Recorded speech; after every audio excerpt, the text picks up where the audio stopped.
got one question. I need to know, do revolutionaries go to heaven? And if so, may their legacies last forever and they seeds grow. Tell them that we love them so and never let them die slow. It's like we cursed to be born black. We was kings and queens, now look where we at. I know it won't be long before we take it back. I just hope I live long enough to see it happen, and that's a fact. Cause one thing when you pro-black, you might love your people, but they may not love you back. For more than 400 years, we've been under attack. We survived slavery and then they gave us crack. Do revolutionaries go to heaven? Do revolutionaries go to heaven? Do revolutionaries go to heaven? Do revolutionaries go to heaven?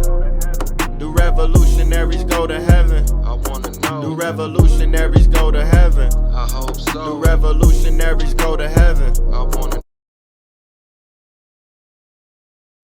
All right, peace and blessings, family. I want to thank everybody for tuning in again. This is episode number 2 of Taye Speaks, and we got a very, very special guest in the house, all the way from Detroit, Michigan, representing. Without further ado, introduce them to yourself, fam, and let them know what you do and where you from. Thanks. What's up, brother? I appreciate you having me on. I'm Trey Styles. As the brother said, I'm from Detroit, Michigan. I'm an author and a podcaster, and I'm a host of and creator of the podcast called Black Man Talk. Okay. So tell me a little bit about, growing up in Detroit and what it was like for you. Growing up in Detroit was tough because Detroit's it's a tough city, especially at the time I grew up in. I was born in 1989 in Detroit, and we all know what was going on across the urban America, specifically Black America in '89. I was born in Detroit in 1989. So in 1989, when I was born, crack was in full effect, along with murder being in full effect all throughout the city. And by that time, the auto industry wasn't as strong as it once was back in like the 50s and before the 50s. So the crack economy became like the number one employer of Black American men in the city of Detroit. And I was born into that environment, like a working class, working poor community. And I was exposed to a lot of things. I did have a loving family, had a good mother and a good grandmother. So I had people that cared about me, but it was tough because it was things that they couldn't shield me from, because I didn't necessarily have to go outside in the neighborhood to be exposed to some of the problems that was so prevalent throughout Black America. I had people that was in my family that was on drugs, people that was alcoholics, and so I was exposed to it all.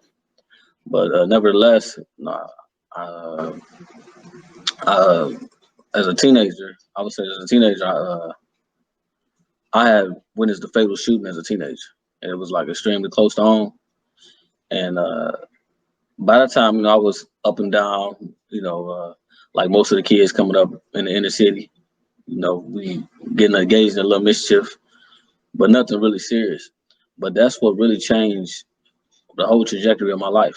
When I was 14, I witnessed that fatal shooting, and it put me into deep-seated depression, and I was ready to give up. I was ready to commit suicide.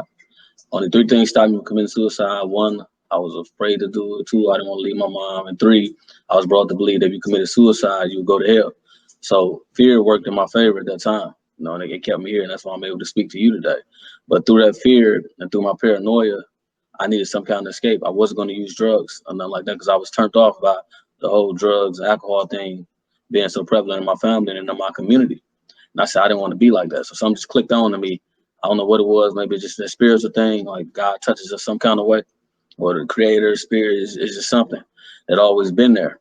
So for me, my escape came through reading. I saw the Malcolm X movie by Spike Lee, and I was amazed by that movie because the thing that stood out to me the most was the word black. When they looked up at the word black in the dictionary, I was like, wow, that's what they think of us.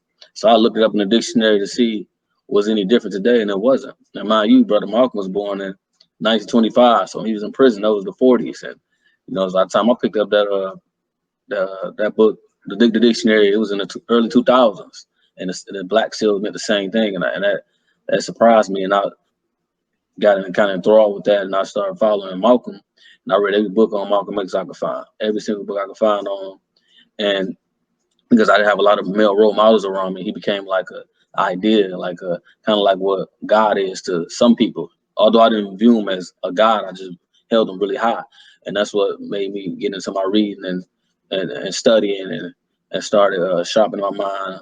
And I got a lot of questions answered about what was going on in our community, what was going on in our families, and from there, it just made me a real strong and disciplined man because I was using Malcolm as that rubric for manhood, specifically black manhood in particular. And that's what kept me strong. That's what kept me focused. And that's what made me able to come up out of Detroit, places like Detroit and families like my family, uh, because I had the discipline, the focus that I had learned from a man who I never even physically met, but who inspired me so much. So, from there, I graduated high school, went to college, first male to graduate from my family, and high school, first the college period and grad school, then became a youth counselor, then a financial aid officer at a university. And from there, I wrote my book, started my podcast. I met this cool brother I'm on this pod with right now. Oh yeah, no doubt. Mm-hmm. Yeah, I appreciate you sharing that, man. You touched on a lot of things because I know Detroit, man. That's a lot of people look to Detroit as like a mecca of black culture in Yeah. America, especially in the Midwest. Coming from Cleveland, Detroit, like 2-3 hours away. We got cousins and family up there, Mm-hmm.